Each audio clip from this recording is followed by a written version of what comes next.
پچھلے چند ہفتوں سے جو بات چل رہی ہے اس کا ایک پہلو تو وہ ہے کہ کچھ لوگ جو بھی چیز عقل میں آئے اس کی پیروی کو ضروری سمجھتے ہیں، اور جو چیز ان کی عقل میں نہیں آتی، جیسے انبیاء علیہ السلام کے معجزات، اولیاء اللہ کی کرامتیں، قبر کا عذاب وغیرہ وغیرہ، جو عالم غیب کے حقائق ہیں وہ، اور جس چیز کی کتاب و سنت میں دعوت ملتی ہے ان چیزوں کو یا تو سرے سے مانتے ہی نہیں، اور یا وہ یہ کہتے ہیں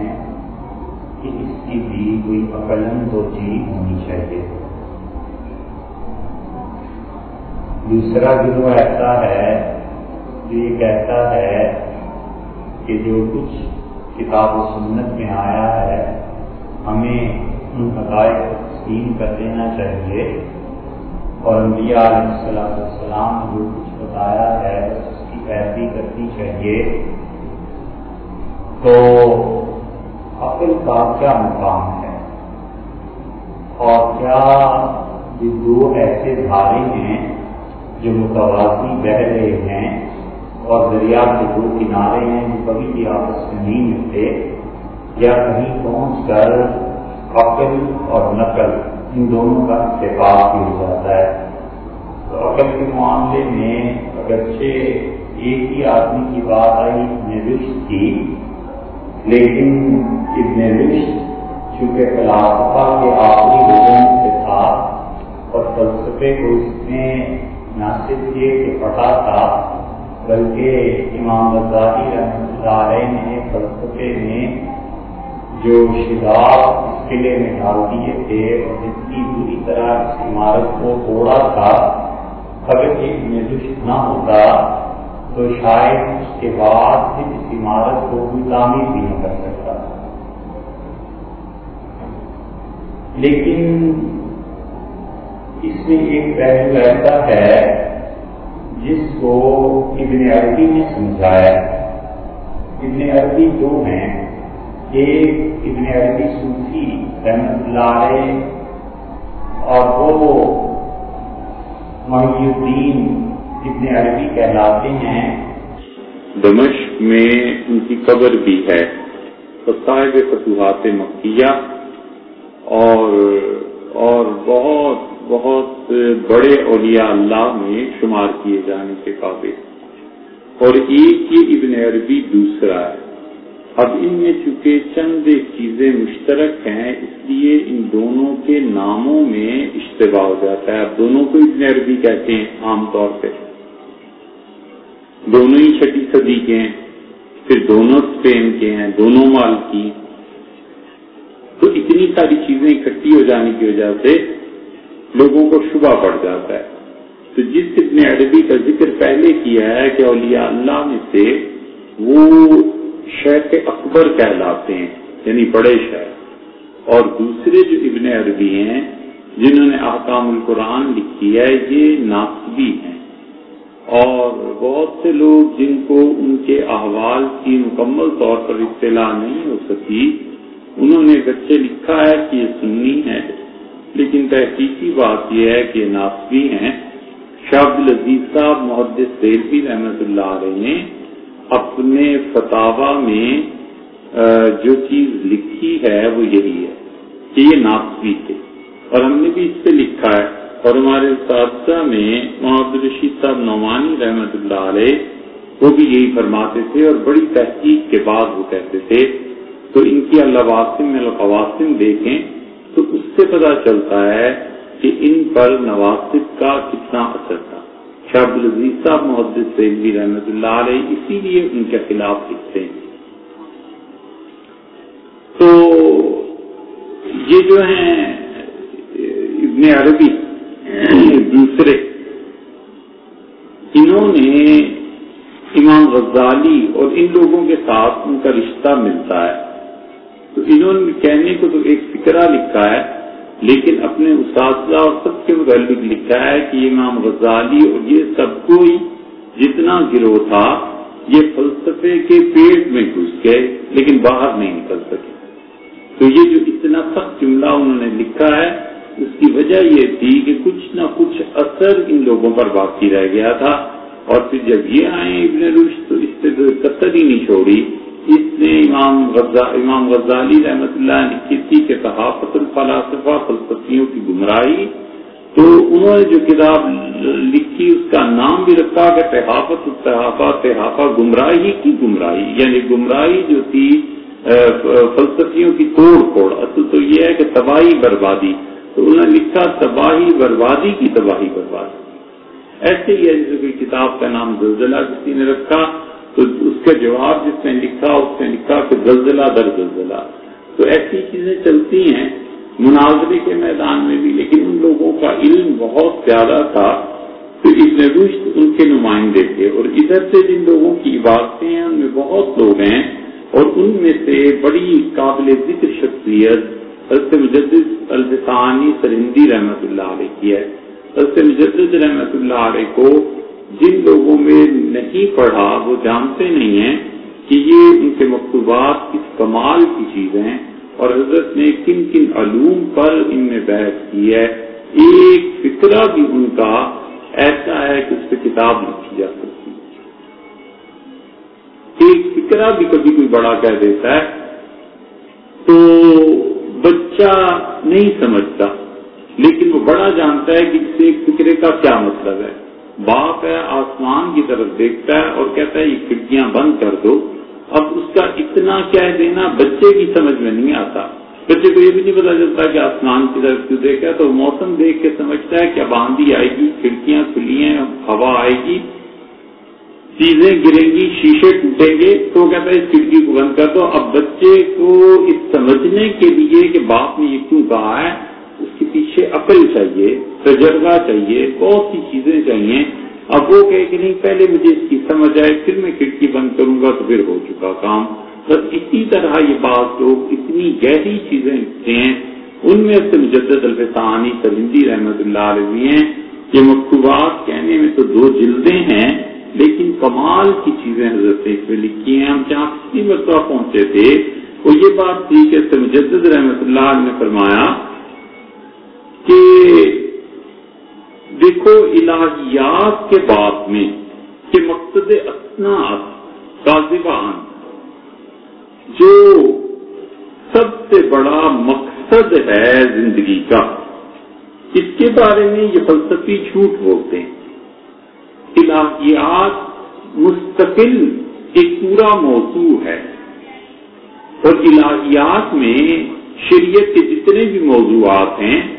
سب سے پہلی چیز ان میں ترجیحاً عقیدہ ہے، اور عقیدہ جو ہے اس کا تعلق علم کلام سے، اور اسی کو فقہ اکبر بھی کہتے ہیں. اور اگر کسی انسان کو عقیدے کی مباحث نہیں معلوم تو آدمی در حقیقت علماء میں شمار کیے جانے کے قابل ہی نہیں ہے. اس لیے کہ امام صاحب رحمۃ اللہ علیہ کا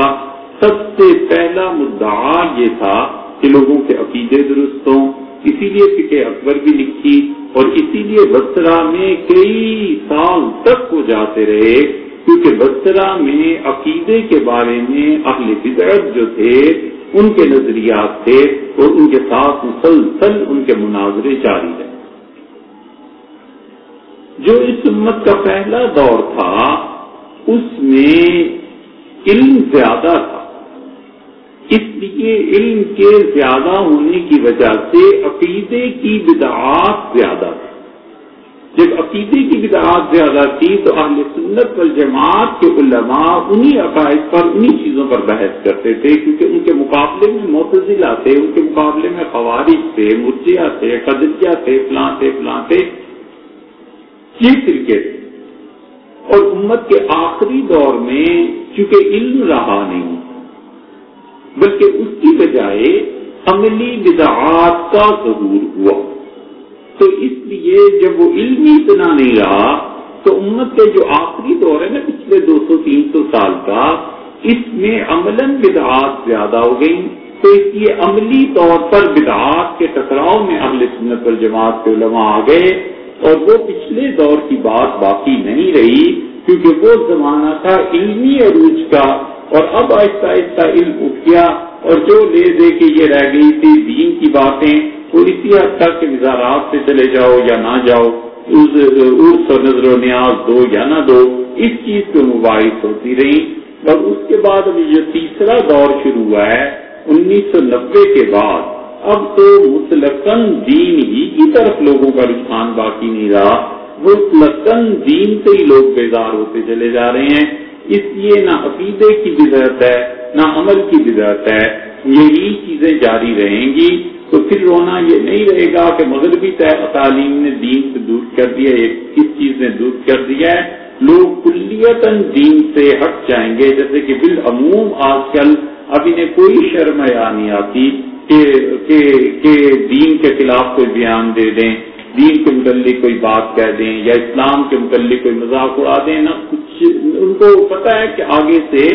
اس کے متعلق اس کے خلاف کوئی بولے گا بھی نہیں۔ تو اب معاملہ ایسا آ گیا ہے کہ یہ دین میں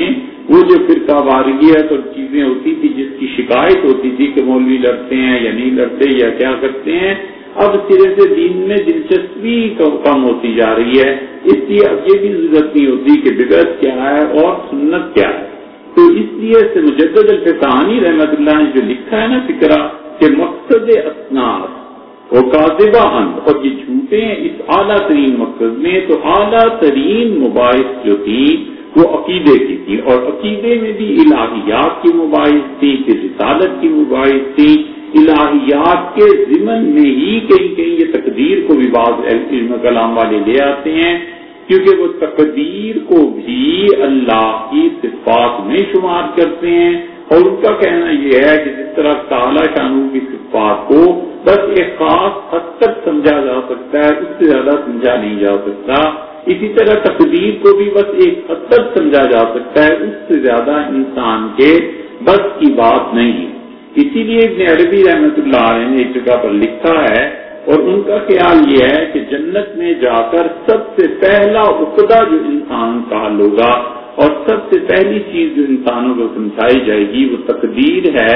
اس کے راز سے پردہ اٹھا دیا جائے گا، اور انسانوں کی عقل اتنی ترقی کر جائے گی کہ وہ تقدیر کے مسئلے کو جا کر جنت میں سب سے پہلے سمجھیں گے۔ ان کا کشف کہیے، ان کا اپنا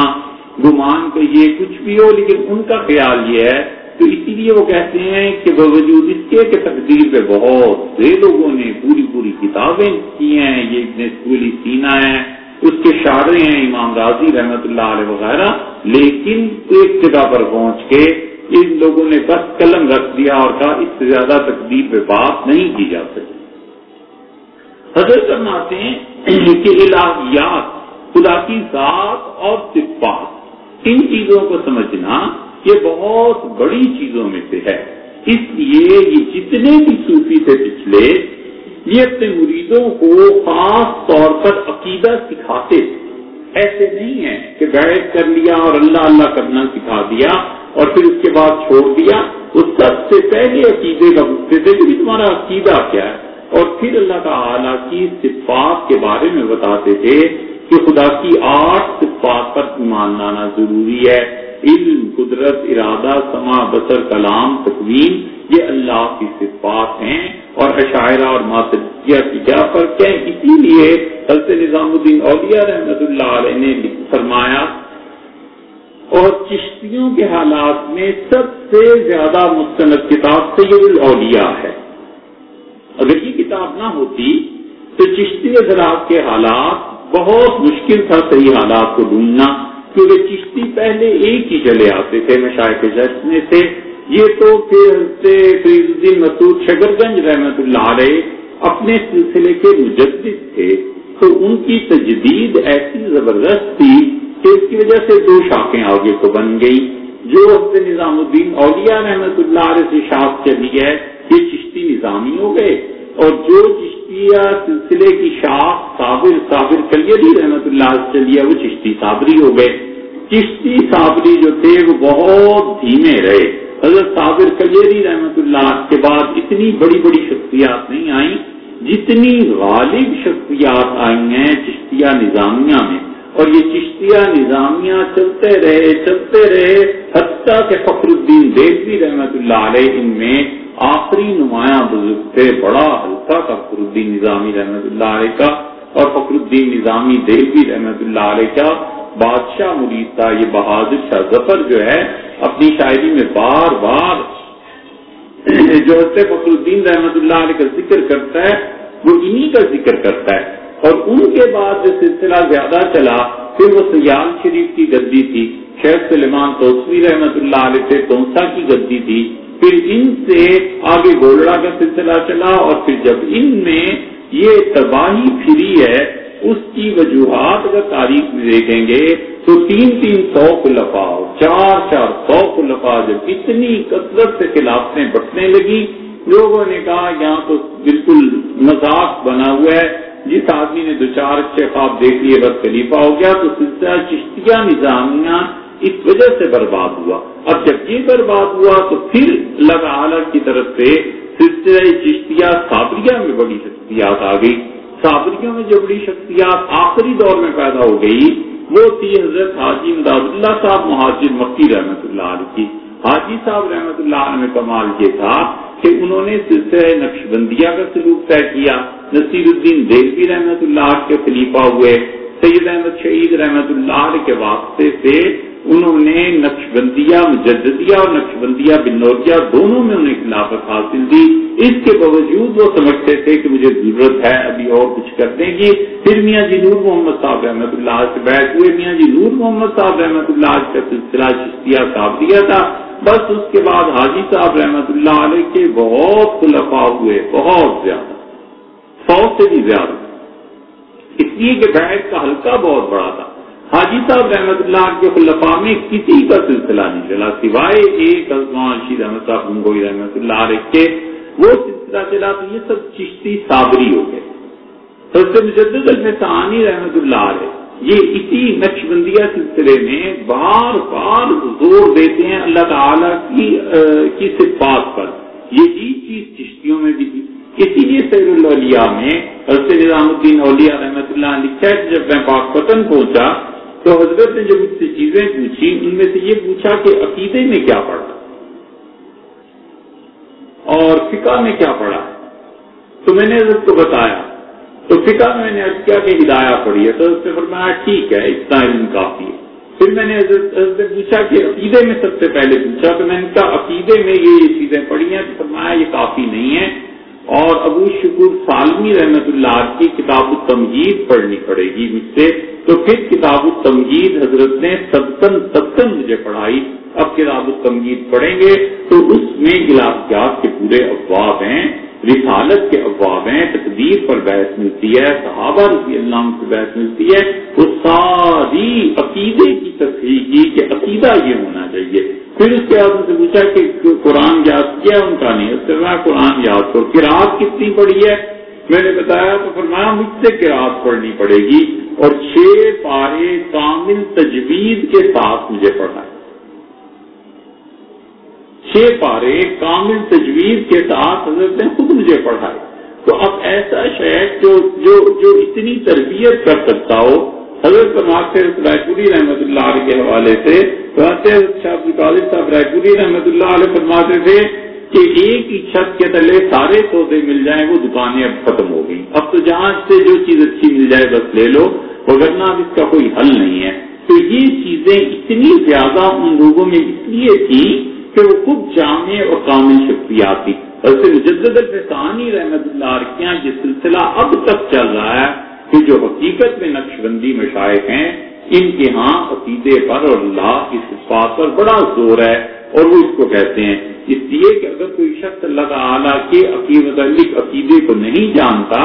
تو وہ آدمی بہت زیادہ گمراہی میں پڑ جاتا ہے۔ اب یہ بحث کہ اللہ تعالیٰ کہاں ہے یہ الہیات کا ایک پورا مستقل حصہ ہے۔ اب عام طور پہ جس چیز کو پوری دنیا میں اچھالا جا رہا ہے کہ اللہ عرش پہ ہے، اور سعودیہ سے کتابیں چھپ رہی ہیں کہ اثبات الحد للہ عز وجل، اللہ کے لیے حدود کا ثابت کرنا، خدا عرش سے چھوٹا ہے، خدا عرش سے بڑا ہے، عرش چھوٹا ہے کہ خدا چھوٹا ہے،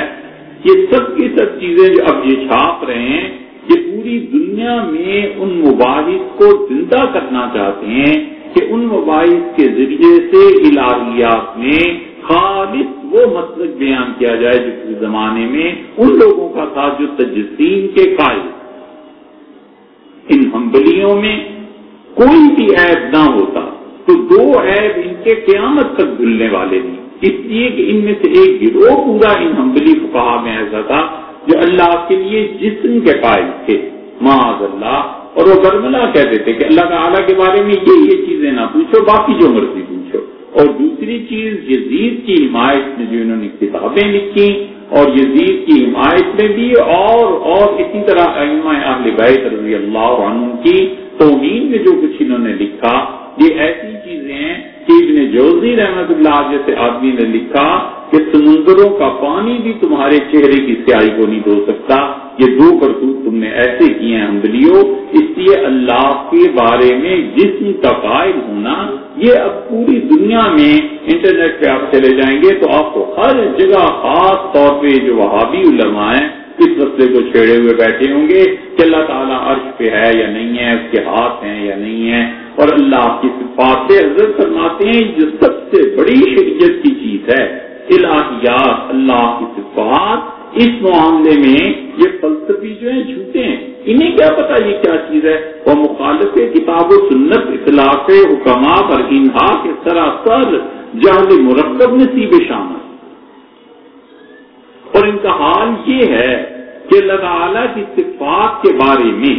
اپنی عقل سے جو کام لینے والے لوگ ہیں یہ کتاب و سنت کو جھوٹلاتے ہیں، کتاب و سنت کے مراد کو نہیں سمجھ سکتے، مکمل طور پر جہل مرکب میں مبتلا ہے۔ جہل مرکب کا مطلب یہ ہے کہ ایک آدمی جاہل ہو اور پھر سے یہ بھی نہ پتا چلے کہ میں جاہل ہوں۔ ایک تو آدمی جاہل ہوتا ہے، اچھا علم کی بھی یہی مصیبت ہے، جب تک علم نہ آئے پتہ ہی نہیں چلتا کہ میں جاہل ہوں۔ دنیا میں ہر آدمی کی مجہولات زیادہ ہیں اور معلومات کم ہیں، کائنات میں ہر آدمی اس کی مجہولات زیادہ ہیں، بہت سی ہزاروں لاکھوں کروڑ چیزیں جو ہر آدمی نہیں جانتا، اور جو جانتا ہے وہ بالکل تھوڑا سا جانتا ہے، تو جو تھوڑا سا جانتا ہے جتنی اندر کی روشنی بڑھتی ہے پھر پتا چلتا ہے کہ اچھا مجھے تو کل تک یہ بھی نہیں پتا تھا، مجھے تو یہ بھی نہیں پتا تھا، یہ بھی نہیں پتا تھا۔ ہر آدمی کی جہالت زیادہ ہے اور علم کم ہے، اور علم کی مصیبت یہ کہ جب علم آتا ہے تو پتا چلتا ہے کہ ارے میں جاہل ہوں، جب تک علم نہ آئے خود جہالت کا بھی پتا نہیں چلتا، تو جاہل بھی ہو اور پھر اس کے بعد اپنی رائے پر اصرار کرے، یہ جہل مرکب ہے۔ اسی لیے حضور اقدس صلی اللہ علیہ وسلم نے ارشاد فرمایا کہ میری امت میں دو چیزیں جب ظاہر ہو جائیں تو پھر عالم کو چاہیے کہ اپنا علم ظاہر کرے، اور اتنے سخت الفاظ آئے ہیں، آپ نے فرمایا جب امت میں تم دو چیزوں کو دیکھو گے، اگر کسی علم والے نے اپنا علم ظاہر نہ کیا تو اللہ کی لعنت اس پہ پڑے اور اللہ کے فرشتوں کی پھٹکار پڑے اور تمام دنیا کے لعنت کرنے والوں کی لعنت اس پہ پڑے، اس کے علم پہ بھی اس پہ بھی، یعنی مراد یہ ہے کہ اس نے اپنا کیوں علم ظاہر نہیں کیا۔ حضور صلی اللہ علیہ وسلم جب میری امت میں بدعت ظاہر ہونے لگے اور جب میری امت میں دوسری چیز صحابہ رضی اللہ عنہ کو برا کہا جائے تو پھر فرمایا کہ میں تمہیں بتاتا ہوں کہ اگر تمہارے پاس علم ہے تو اس کو ظاہر کرنا، ورنہ تم پہ لعنت پڑے۔ یہ حدیث ایک تو دلمی نے نقل کی ہے، ایک ابن عساکر رحمۃ اللہ علیہ کو پڑھا تو ان کی تاریخ میں بھی یہ حدیث مل گئی۔ اس پہ اگرچہ بہت اہل علم نے بحث کی ہے، اس کی سند میں بھی بعض نے ذوق نکالا ہے، لیکن حقیقت یہ ہے کہ اب بدعتی آدمی اسے خود پتہ نہیں چلتا کہ میں کتنا جاہل ہوں۔ حضرت فرماتے ہیں کہ دیکھو ہمیشہ یہ جتنی بھی غیب کی چیزیں ہیں ان سب چیزوں میں سوائے اس کے کہ انبیاء علیہ الصلوۃ والسلام کی پیروی کی جائے عقل کو کوئی دخل حاصل نہیں ہے، اور پھر فرماتے ہیں سراسر جہل مرکب نصیب شانت ان لوگوں کو جو لوگ محض اپنی عقل کو ہر چیز میں داخل مانتے ہیں، ان کے حصے میں سوائے جہل مرکب کے کچھ نہیں آیا، اور قدام اعتبار نمودہ آئے مگر برسبیل تحکم و استحزاب تشوا، یہ محض اپنی عقل کا استعمال کر کے غیب کے حقائق کا مذاق اڑاتے ہیں۔ غیب کے حقائق کا مذاق کیسے اڑاتے ہیں؟ اب ایک کہتا ہے جی عذاب قبر، ہمیں تو نہیں سمجھ آتا کیسے عذاب قبر ہوگا۔ وہ حدیث سنتا ہے کہ حضور صلی اللہ علیہ وسلم یہ فرما دیا کہ قبر مردے کے لیے تنگ اور وسیع ہو جاتی ہے۔ وہ کہتا ہے یہ قبر ہے، میں دیکھ رہا ہوں نہ تنگ ہو رہی ہے نہ وسیع ہو رہی ہے، تم کیسے اس بات کو کہتے ہو؟ اسی طرح غیب کے بہت سے حقائق ہیں۔ اب مثلاً غیب کی ایک بہت بڑی حقیقت جس کو ظاہر ہونا ہے، سیدنا عیسیٰ علیہ السلام کا آنا ہے، اور وہ کہاں ہے؟ اس پہ عقلی اشکالات پیش کریں گے۔ کیوں کہتے ہو سیدنا مسیح علیہ السلام چوتھے آسمان پہ؟ اچھا بھی وہ وہاں کھاتے کیسے ہیں؟ 2000 سال گزر گئے ان کو وہاں بیٹھے ہوئے، ان کی عمر کیوں زیادہ نہیں ہو گئی؟ وہ بوڑھے کیوں نہیں ہو گئے؟ اب یہ سارے عقلی دلائل دے دے کے اصل میں احادیث کی تکذیب کر دی ہیں، اور ہمارے زمانے میں جن لوگوں نے ایک طرح کا ٹھیکہ لے لیا ہے کہ وہ ہر مرتبہ اس بات کو کہیں، ہر مرتبہ اپنے رسالوں میں لکھیں، ان میں 3-4 شخصیات بہت نمایاں ہیں۔ وحید الدین خان صاحب اب عام طور پر لکھتے ہیں کہ عیسیٰ علیہ السلام اپنے زمانے میں انتقال کر گئے، اب کسی نے نہیں آنا۔ اس وقت جون کا جو شمارہ آیا ہے اس میں تو انہوں نے کمال ہی کر دیا ہے۔ فرماتے ہیں کہ عیسیٰ بھی آ چکے ہیں، مہدی بھی آ چکے ہیں، دجال بھی آ چکا ہے، صرف اب لوگوں کا پہچان ہونی چاہیے کہ اس زمانے میں عیسیٰ کون ہے، اس زمانے میں مہدی کون ہے، اس زمانے میں دجال کون ہے۔ جتنی احادیث بارے میں آئی ہیں سب غلط، اور ان کا معاملہ یہ ہے کہ کہتے ہیں عیسیٰ علیہ السلام کا اپنے زمانے میں انتقال ہو گیا۔ اب دوسری شخصیت کو دیکھ لیں،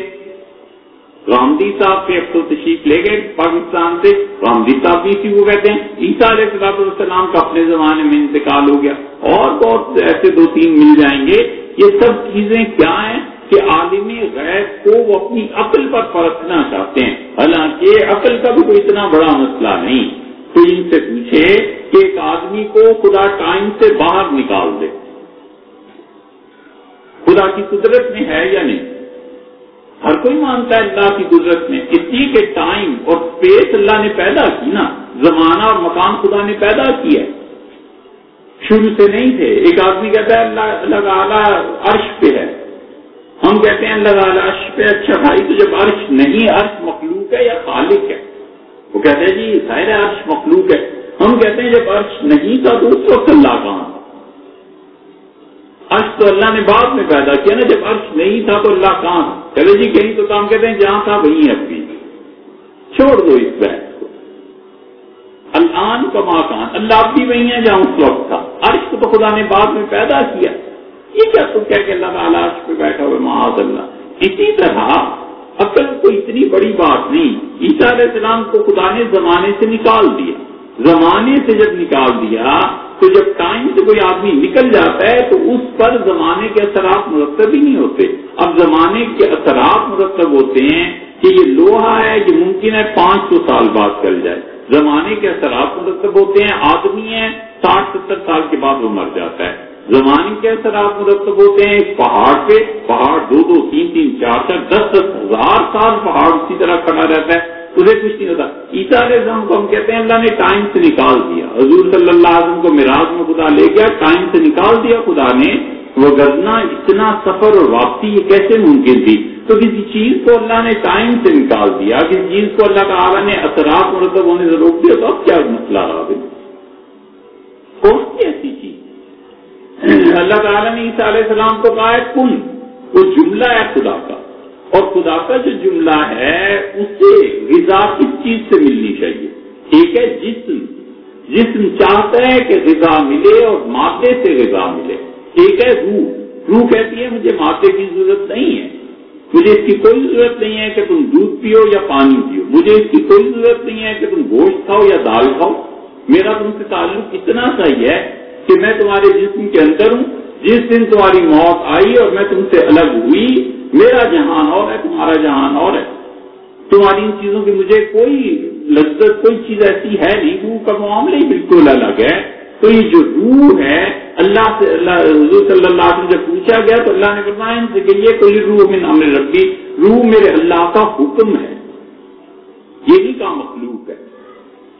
اسی لیے عیسیٰ علیہ السلام جو پیدا ہوئے ہیں تو ان میں جو شان غالب ہے وہ اللہ کے حکم ہونے کی ہے. اسے کیا ضرورت ہے ایسی غذاؤں کی جن غذاؤں سے جسم بچتا ہے؟ روح کو جس غذا کی ضرورت ہے وہ اور چیز ہے. روح کو غذا کی ضرورت ہوتی ہے، ناپاک روح ہوتی ہے اسے گناہ کی ضرورت پیش آتی ہے، پاک روح ہوتی ہے اسے ذکر کی ضرورت پیش آتی ہے. اسی لیے ڈاکٹر جواب دے دیتا ہے کہ کچھ بھی نہیں رہا اس میں اب مر جائے گا. شریعت کہتی ہے اب سورہ یاسین پڑھو، یہ پڑھو، یہ پڑھو. کیوں؟ اس لیے کہ روح زندہ ہے، وہ روح ہے نا اس میں. تو جب تک روح باقی ہے، روح کو تو وہ قرآن، وہ ثواب، وہ چیزیں چاہیے تاکہ روح خوش رہے اس انسان کی، اس کے ساتھ تعلق ایسا قائم رہے. بہت چیزیں ایسی ہیں، لیکن یہ جو لوگ بالکل عقل میں پھنس کے رہ جاتے ہیں، حضرت مجدد الفقانی رحمۃ اللہ کہتے ہیں کہ ان کا کوئی اعتبار نہیں ہے. اور قبیلے اطلاق بصیر برآمہ شمردہ آئے. یہ ایسے ہی ہے جیسے کوئی آدمی ایک آنکھوں والے کو اندھا کہنے لگے، تو جس طرح آنکھوں والے کو اندھا کہنا کوئی تک نہیں بنتی، اسی طرح ان فلسفیوں کے متعلق یہ سمجھنا کہ اللہ کی ذات و صفات کو یہ جانتے ہیں، بالکل ایسے ہی ہے جیسے آنکھوں والے کو اندھا کو. جمع دن صفحا کے بے التزام طریقے انبیاء علیہ السلام پہ تقلید صوفیاء الہیہ کے در ہر اثر از مطابعات نے انبیاء بودا اند علیہ السلام طریقے ریاضت و مجاہدات اختیار نمودہ. ہر زمانے میں یہ جو فلسفی بے وقوف ہیں، انہوں نے انبیاء علیہ السلام کے طریقے کو اگر چھوڑ دیا اور انہوں نے کیا کیا کہ اپنے زمانے کے ان صوفیوں کی پیروی کرنا شروع کر دی جو صوفیوں کے زمانے میں ریاضت اور مجاہدے کرتے تھے، اور صفائی وقت خود مغرور گشتہ اور اپنی جو چیزیں وہ دیکھتے تھے اس پر یہ فلسفی بہت مغرور ہو گئے اور خواب و خیال خود اعتماد کردان اپنے خواب و خیال پر اعتماد کرنے لگے. وہ کشوف خیالی خود راہ مقتدا ساختہ، اور انہوں نے جو کچھ انہیں کشف ہوا اس کو اپنا مقتدا بنا لیا. ضلوا فاضلوا، اور یہ خود بھی گمراہ ہوئے اور انہوں نے لوگوں کو بھی گمراہ کیا. یہی عبارت آگے بھی ایک جگہ آ رہی ہے، انشاءاللہ اس کی تشریح کرتے ہیں. نمیتان، انہیں پتہ نہیں ہے بے وقوفوں کو جو ہمارے زمانے کے صوفی بنے بیٹھے ہیں، ان صفائی نفس کہ یہ نفس کی صفائی ہے کہ ظاہر ضلالت دارت جو گمراہی کی طرف لے جاتی ہے، نہ صفائی قلب، یہ صفائی دل کی صفائی نہیں ہے کہ دریشہ ہدایت کہ جہاں پر ہدایت کی کھڑکیاں کھلتی ہیں.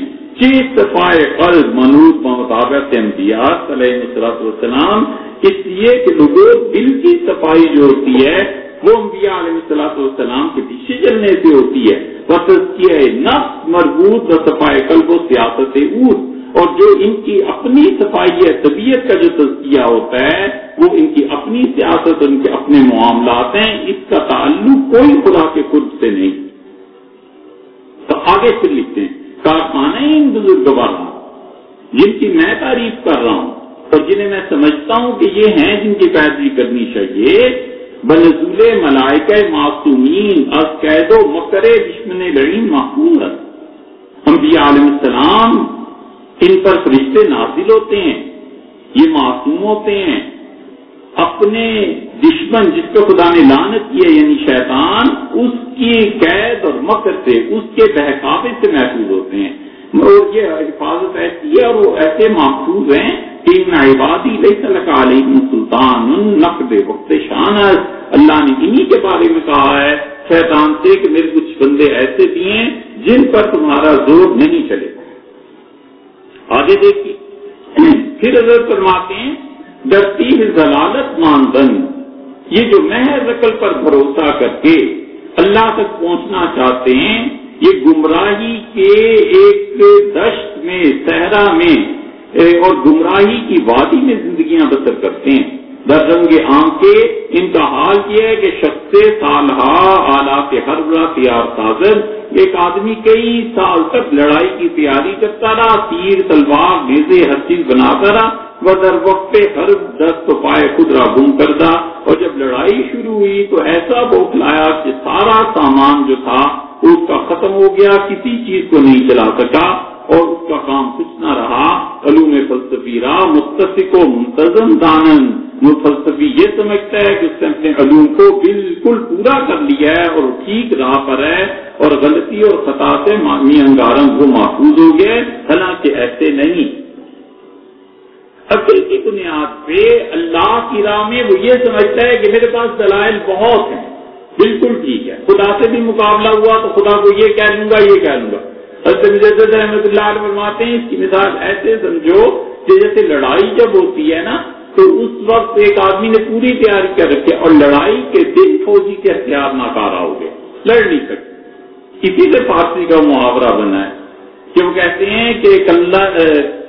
کلائے کے بعد جنگ یاد میں آئے، وہ مکہ جو لڑائی کے بعد یاد آئے نا پر کلائے خود نہیں باعث کر، اس سے یہ اپنے منہ پہ مار لے، تھپڑ جو لڑائی کے بعد یاد آئے وہ اپنے منہ پہ مار لینا چاہیے، اس کا خلاصہ یہ ہے۔ حضرت مجدد رحمۃ اللہ علیہ فرماتے ہیں کہ ساری زندگی اس میں لگا دی کہ اللہ کی راہ یہ ہے، یوں کہیں گے یوں کہیں گے یوں کہیں گے، پتہ چلا کہ یہ سارا اسلحہ جو تیار کیا تھا کسی کام نہیں آیا۔ پھر فرماتے ہیں حضرت مجدد رحمۃ اللہ علیہ کہ دیکھو عقل کا حال یہ ہے کہ عقل بالکل انسانوں کے کام نہیں آتی، سخن در علوم عقل در ادراک آنا عجز کو صورت اور بطور نبوت مربوطاً، عقل کا حال یہ ہے کہ وہ ہتھیار ڈال دیتی ہے، اپنا قصور تسلیم کر لیتی ہے، وہ نجات اخروی اور انسانوں کی نجات جو ہے وہ اللہ کے انبیاء علیہ السلام کی پیروی میں ہے۔ حجت الاسلام امام غزالی در رسالہ منقذ عن الضلال میں فرمائے، اسی لیے امام غزالی رحمۃ اللہ علیہ نے اپنے رسالے منقذ عن الضلال میں اس چیز کی تشریح کی ہے۔ وہ رسالہ بھی پڑھنے کے قابل۔ حضرت مجدد الفقہانی رحمۃ اللہ علیہ دوسری جگہ پھر اپنے مکتوبات میں بار بار کہتے ہیں، ایک خط جو حضرت نے لکھا ہے اس بحث کو مکمل کرتے ہیں، حضرت کے مکتوبات شریف میں تو 20 جگہ یہ مضمون ہے، ایک خط جو حضرت رحمۃ اللہ نے لکھا ہے اور وہ بھی لکھا ہے پیرزادگان کے نام، کمال کی چیز ہے، اس میں یہ حضرت نے بحث کی ہے کہ صوفیوں کو غلطیاں کہاں لگتی ہیں اور صوفی کس طرح گمراہ ہوتا ہے اور اپنے پیچھے چلنے والوں کو بھی گمراہ کرتا ہے، ان لوگوں کا حال کیا ہے۔ اور حضرت یہ خط لکھا ہے اپنے صاحبزادے محمد صادق کے نام۔ حضرت مجدد رحمۃ اللہ علیہ کے 4 بیٹے تھے اور ان میں خواجہ معصوم صاحب رحمۃ اللہ سے حضرت کا سلسلہ چلا اور بہت چلا، اور حضرت مجدد رحمۃ اللہ کا سلسلہ جو چلا ہے دوسرا وہ چلا حضرت کا سلسلہ شیخ آدم بن نوری رحمۃ اللہ سے، اس لیے شیخ آدم بن نوری رحمۃ اللہ علیہ کا سلسلہ جو محفوظ رہا سید احمد شہید رحمۃ اللہ علیہ کے سلسلے میں تھے، اور پھر اس کے بعد وہی سلسلہ جو تھا وہ انہیں پہنچا ہے شاہ عبدالعزیز صاحب محدث دہلوی اور شاہ ولی اللہ رحمۃ اللہ علیہ وغیرہ تک، اور پھر یہ پہنچا ہے حضرت ابو الحسن ندوی رحمۃ اللہ علیہ تک۔ یہ سلسلہ نقشبندیہ کی ایک شاخ تھی۔ دوسری شاخ جو سلسلہ نقشبندیہ کی تھی جو خواجہ معصوم صاحب رحمۃ اللہ علیہ وغیرہ سے چلی ہے، حتیٰ کہ حضرت کی اولاد در اولاد بھی جو چلی ہے آگے کو، تو وہاں حضرت کے بیٹے پوتے پڑپوتے یہ بھی جمع ہو گئے اور اسی طرح سلوک بھی چلتا رہا۔ وہ بھوپال میں چلی، بھوپال کی خانقاہ تھی، شاہ یعقوب صاحب مجددی رحمۃ اللہ علیہ، حضرت مجدد الفقہانی سرہندی رحمۃ اللہ علیہ کے ماننے اور جاننے والے تھے، انہی کے اولاد میں سے تھے۔ اور دوسرا سلسلہ جو چلا تھا وہ شاہ احمد سعید صاحب شاہ ابو سعید صاحب رحمۃ اللہ تک پہنچا۔ درمیان میں دلی میں جو خانقاہ تھی مرزا مظہر جانے جانا رحمۃ اللہ جب تشریف فرما ہوئے تو مرزا صاحب رحمۃ اللہ نے خانقاہ بنائی، اس خانقاہ میں آئے وہاں غلام علی صاحب رحمۃ اللہ علیہ، وہاں غلام علی صاحب رحمۃ اللہ علیہ نے وفات سے پہلے رامپور سے لکھنؤ سے بلکہ ان حضرات کو بلوایا اور لکھنؤ سے بلوا کے دلی کی جو خانقاہ تھی ان کے حوالے کی شاہ ابو سعید صاحب رحمۃ اللہ کے ذمے، اور ایک جگہ خط میں یہاں تک لکھا ہے کہ بار بار عالم غیب سے مجھ سے تقاضا ہو رہا ہے کہ خانقاہ آپ کے حوالے کی جائے، آپ جلدی پہنچیے، اب تک ان کا سلسلہ چلا آتا ہے۔ تو مجدد الفقہانی رحمۃ اللہ نے اپنے بیٹے خواجہ محمد صادق صاحب رحمۃ اللہ کے نام جو خط لکھا ہے نا، اس میں کمال کی چیزیں حضرت نے لکھی۔ اس کو انہوں نے اس بحث کو لیا ہے کہ عقل سے کیسے گمراہی آتی ہے، صوفیوں سے کیسے گمراہی آتی ہے، اور پھر فرماتے ہیں کہ دیکھو میں بیٹے آپ کو یہ بات بتاتا ہوں کہ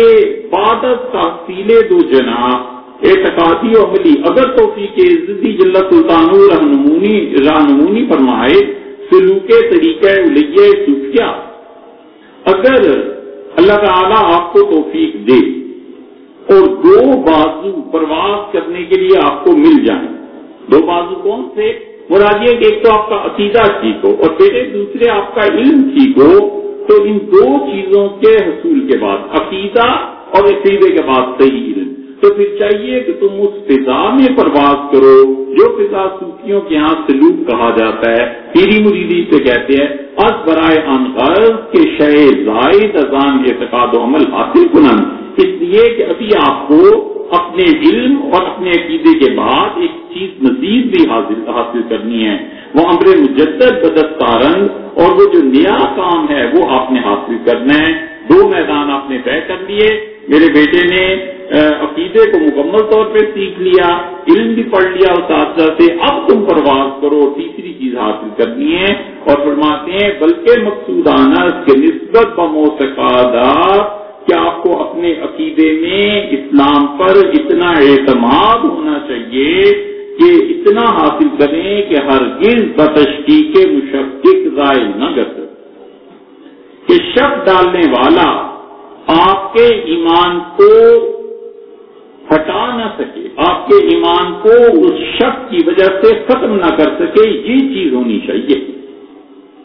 نہ گردت باراد و شبہ باطل نہ شود، اور کوئی آدمی اسلام کے بارے میں، ایمان کے بارے میں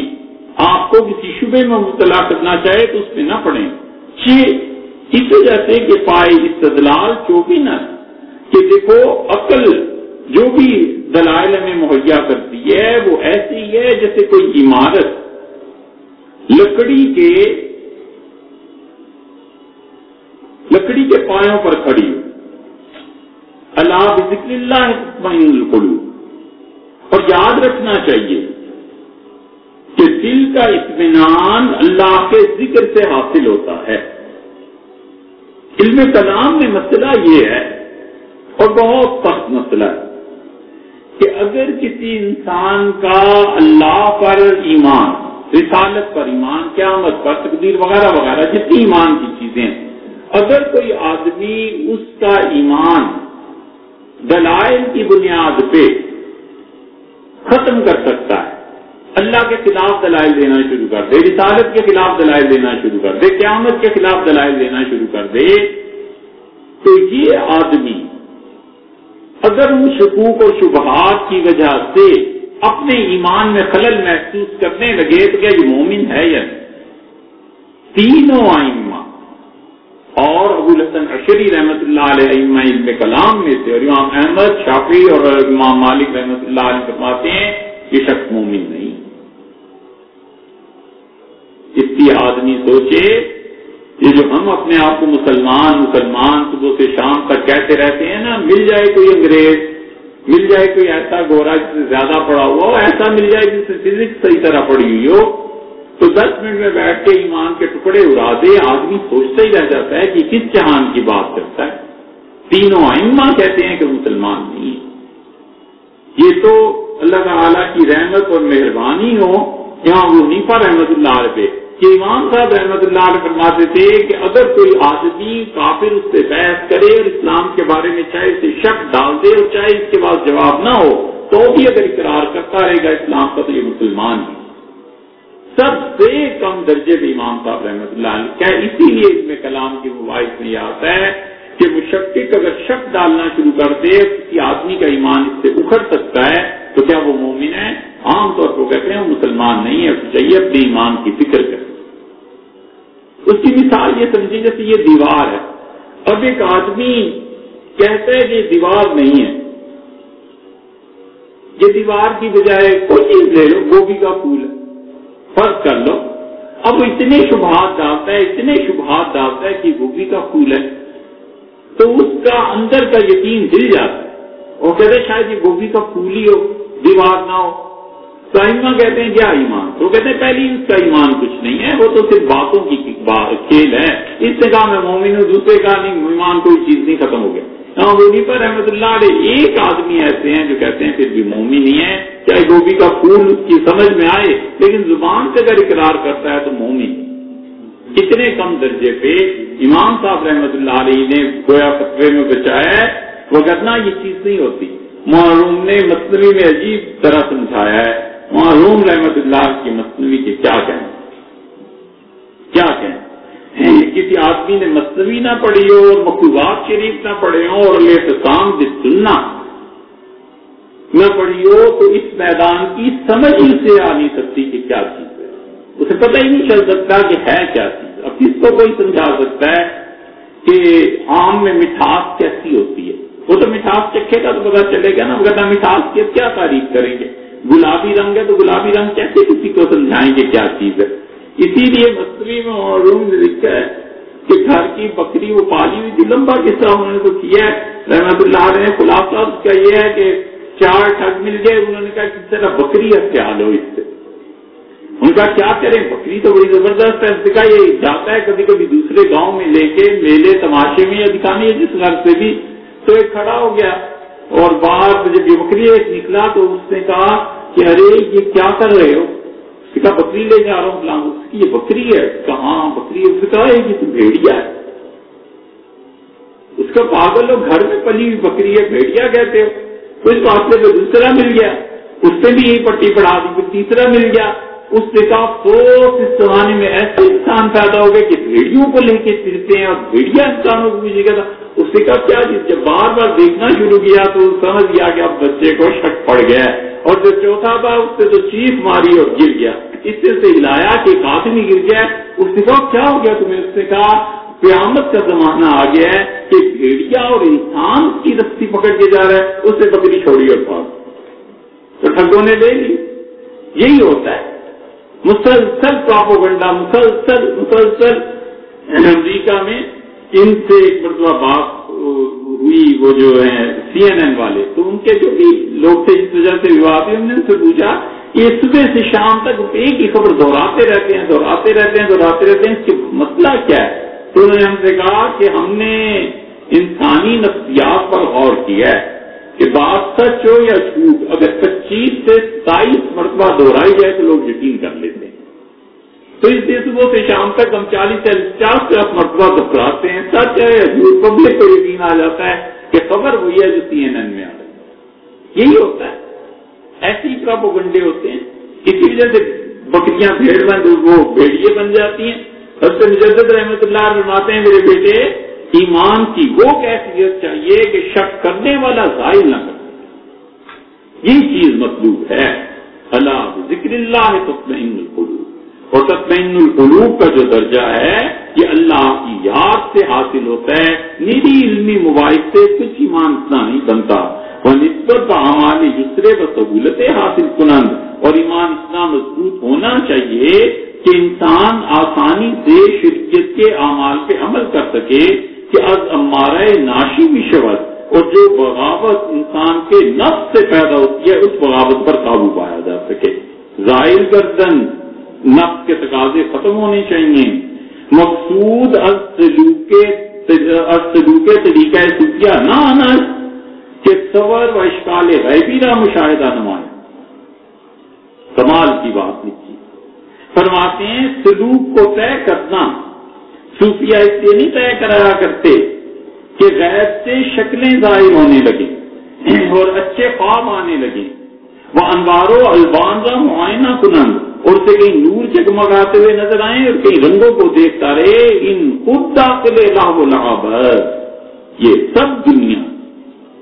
یہ صورتیں جو نظر آتی ہیں اور جو اچھے خواب نظر آتے ہیں اور یہ جو صوفی نور کو دیکھتا ہے، یہ سب دنیا لہو و لعب میں داخل ہے۔ صبر و انوار حصی نقصاندار ہے، اور اتنا نقصان ہوتا ہے جن لوگوں کو نور اور کی چیزیں نظر آتی ہیں کہ دسے انہارا گزاشتہ بے ریاضت و مجاہدات، کہ آدمی جب ریاضت اور مجاہدے کرتا ہے تب جا کر یہ چیزیں ظاہر ہوتی ہیں۔ بعض آیات داللہ پر وجود تعالی،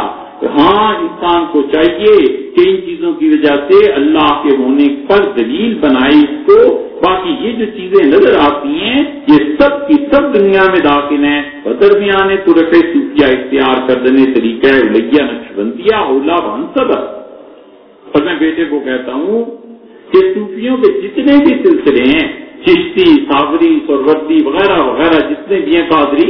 ان سب میں بہتر آپ کے لیے یہ ہے کہ آپ سلسلہ نقشبندیہ کا انتخاب کریں۔ کیوں؟ ان بزرگواران التزام مطابقت سنت نمودان، اور یہ ہمارے بزرگ ایسے تھے اس سلسلے کے کہ وہ ہمیشہ سنت کی پیروی کو ترجیح دیتے تھے، وہ اجتناب از بدعت فرمودہ، اور اجتناب رکھتے تھے، بدعت سے بچتے تھے۔ لہذا اگر دولت مطابقت دارن، میرے بیٹے، اگر سنت کے اتباع کی توفیق اللہ دے دے، بعض احوال ہیچ نادارن خرسندن، کمال کی بات۔ اور یہ رونا دھونا، یہ صوفیوں کے خواب اور یہ سب کچھ کا کچھ نہ ملے، اگر سنت کی پیروی مل گئی تو بیٹے کوئی پرواہ نہیں۔ وہ اگر باوجود احوال در مطابق حضور دانن، اور اگر خواب بھی نظر آئیں، حالتیں بھی طاری ہوں، وجد بھی طاری ہوں، کشف بھی ہونے لگے، نور بھی نظر آئے، سب کچھ، اور سنت کی اتباع میں فرق پڑ جائے، ان احوالا نمی پسندن، ہمارے بزرگوں نے یہ حالت ٹھیک نہیں لکھی۔ عظیم جاز، یہی وہ وجہ ہے کہ استماع و رقص نہ تجویز کردہ۔ جس نقشبندی میں شاعر نے کبھی بھی اپنے سلسلے میں استماع اور قوالیوں کو، رقص کو کبھی جائز قرار نہیں دیا۔ وہ احوالے کے برآن مترتب شود، اور وہ حالات جو کہ مترتب ہوتے ہیں اس پر، ناچ گانے سے، قوالیوں سے، جو آدمی یہ سمجھتا ہے کہ خدا کے قریب ہو رہا ہے، اعتبار نہ نمودہ، ایسے صوفیوں کا کوئی اعتبار نہیں ہے۔ اور قوالی اور رقص تو دور کی بات ہے، ذکر جہرہ بدعت دانستہ، ہم تو جہری ذکر کو بدعت کہتے ہیں، منعان فرمودات، اور اس کو منع کرتے ہیں۔ وثمراتے کے برآن مترتب شود، اور وہ ثمرات جو مرتب ہوتے ہیں ذکر بالجار سے اتفاق بان نہ نمودہ، اس کی طرف بالکل توجہ نہیں کرنی چاہیے۔ ہم اتنے بدعات کے خلاف ہیں کہ روزے و مجلس تعام در ملازمت حضرت ایشان حاضر ہوئے کہ ہمارے شیخ خواجہ باقی باللہ رحمۃ اللہ علیہ کی صحبت تھی، ہم اپنے حضرت کے پاس بیٹھے ہوئے تھے، اور حضرت کے بڑے ایک چاہنے والے شیخ کمال کے یکی از مخلصان حضرت خواجہ معبود، جو ہمارے حضرت کے بڑے مخلص مریدوں میں سے تھے، در وقت افتتاح طعام در حضور ایشان اسم اللہ را بلند کو، کھانے کے لیے جب دسترخوان لگا تو انہوں نے کھانے میں بسم اللہ ذرا اونچی آواز سے پڑھ لی، ایشان کا نا خوش آمد۔ حضرت خواجہ باقی باللہ رحمۃ اللہ علیہ بہت ناراض ہوئے، اتنے ناراض ہوئے کہ بہتے کے زجر بلیغ پر موزن، یہاں تک کہ حضرت زور سے بولے اور تنبیہ کی اور فرمودن اور فرمایا کہ برا منع کنن کہ جس سے بسم اللہ اونچی آواز سے پڑھی ہے، شیخ کمال نے اس بدتمیز کو کہو ہمارے دسترخوان کے آئندہ مت بیٹھے، در مجلس سے کہا میں ماں حاضر نہ شود، ہم نہیں دیکھنا چاہتے اسے۔ اتنا بدعت سے اجتناب تھا ہمارے حضرت کو، حضرت ایشان شنیدہ، اور میں نے حضرت ہی سے سنا تھا کہ ایسے خواجہ نقشبند علماء بخارا را جمع کر، ہمارے سلسلے کے بانی خواجہ بہاؤالدین نقشبندی رحمۃ اللہ علیہ نے بخارا کے علماء کو جمع کیا، وفا خانقاہ حضرت امیر کلال بردہ بودن، اور اس امیر کلال رحمۃ اللہ علیہ جو نقشبندیہ سلسلے کے بڑے مشائخ میں سے تھے، علماء جمع ہو کے حضرت کی خانقاہ میں گئے، تا ایشان راز ذکر جار منع فرمائند، تاکہ کہیں حضرت یہ جو آپ کی خانقاہ میں اونچی آواز سے اللہ اللہ کرتے ہیں نا، یہ سب بدعت ہے، نہیں کرنا چاہیے۔ حضرت امیر گفتن، حضرت امیر کلال رحمۃ اللہ کے سامنے بیٹھ کے بات چیت علماء نے کی کہ ذکر جار بدعت ہے، کہ حضرت یہ اونچی آواز سے اللہ اللہ کرنا یہ ذکر بدعت ہے، نہ کنن، نہیں کرنا چاہیے۔ ایشان در جواب پر مودند، حضرت امیر کلال رحمۃ اللہ کرنا نہ کنیں، آئندہ نہیں کریں۔ اکابر ان طریق ہر گاہ در منے ذکر جار ان ہما مبالغہ نمائیں، ہمارے اکابر تو سلسلہ نقشبندیہ کے ذکر جار جس میں اللہ اللہ ہوتا ہے اس کو اتنی سختی سے روکتے تھے اور قبول نہیں کرتے تھے۔ سماع و رقص و تواجد و وجد گوئے، قوالیاں سننا، رقص کرنا، بے خود ہو جانا، وجد کی حالتیں، اس کا کیا ذکر ہے؟ ہمارے حضرات تو اس کی اجازت نہیں دیتے تھے۔ سیکھوئے احوال و مواجید کے بد اسباب نامشروع مرتب شون. یہ جو اچھل اچھل کے ذکر کرنا، اللہ اللہ کرنا، اور اس ذکر جار سے جو فائدے مرتب ہوتے ہیں، نزد فقیر اس فقیر کے نزدیک از قبیل استدراجات یہ استدراج ہے. کہ اہل استدراج کا نیز احوال و ذواق دست کی دہا، اس لیے کہ کافروں کو اور بدعتیوں کو جب ایسی چیزیں ملتی ہیں حال اور ذوق کی بڑے خوش ہوتے ہیں. وہ کشف توحید و مکاشفہ معائنہ در مرایا صبر عالم و ظہور میں آئے، اور یہ سمجھتے ہیں کہ خواب اور نور جو انہیں نظر آتا ہے یہ اللہ کے قرب ہے. حکمائے یونانو جوگیا و براہمائے ہندر ان مانا شریکند، وہ جو یونان کے گمراہ فلسفی تھے اور ہندوستان کے جوگی اور ہندوستان کے برہمن ہندو، ان کو بھی یہ سب کچھ نظر آتا ہے. جو تم سمجھتے ہو کہ یہ ذکر بالجار سے اللہ کا قرب ملتا ہے، یہ ہے چیز. حضرت فرماتے ہیں کہ میرے نزدیک یہ سب استدراج ہے. علامت صدق احوال موافقت علوم شرعیہ. ہم اس آدمی کی حالت سیکھ جانتے ہیں جس کی حالت شریعت کے مطابق ہوتی ہے. وہ اجتناب از ارتکاب امور محرمہ و مشتبہ بدانن کے سماع و رقص فی الحقیقت داخل لا بولا بس. اچھی طرح جاننا چاہیے کہ حرام کام جن سے بچنا ہے اور شبہ والی کام جن سے بچنا ہے، یہ قوالیاں، یہ سماع اور یہ رقص، یہ سارے کے سارے اس بدبختی میں داخل ہیں جو اللہ نے کہا ہے لا ولاب کے متعلق ومن الناس من یشتری لہو الحدیث. اور لوگوں میں سے کچھ ایسے بھی ہیں جو خدا کے مقابلے میں گانے بجانے کی چیزوں کو خریدتے ہیں. در شان من سرود نازل شدہ، یہ اللہ نے اس لیے آیت نازل کی تھی کہ لوگ ان چیزوں سے باز ہیں. آگے پھر اس کی تشریح کرتے ہیں. ہمین بس نیت کی معاشرہ معذور دارے، اتنا کافی نہیں ہے کہ ان صوفیوں کو ہم معذور سمجھیں، وہ ملامت نہ کریں اور میں انہیں کچھ ملامت نہ کروں، انہیں شرمندہ نہ کروں. وہ امر ایشانزہ باپ سبحانہ و تعالی مفوض دارے،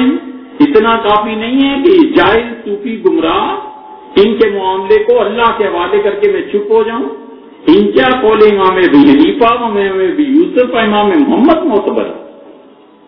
اس میدان میں امام یوسف امام حنیفہ اور امام محمد کا فتویٰ اتھارٹی ہے، اس کو مانا جائے گا. نام لے ابو بکر شبلی و ابی حسن نوری. ابو بکر شبلی اور ابو الحسن نوری جیسے صوفی، ہم ان کی باتوں کو ان کے عمل کو نہیں مانتے، وہ دلیل نہیں ہے. صوفیان خام ان وقت ہمارے زمانے کے جاہل صوفیوں نے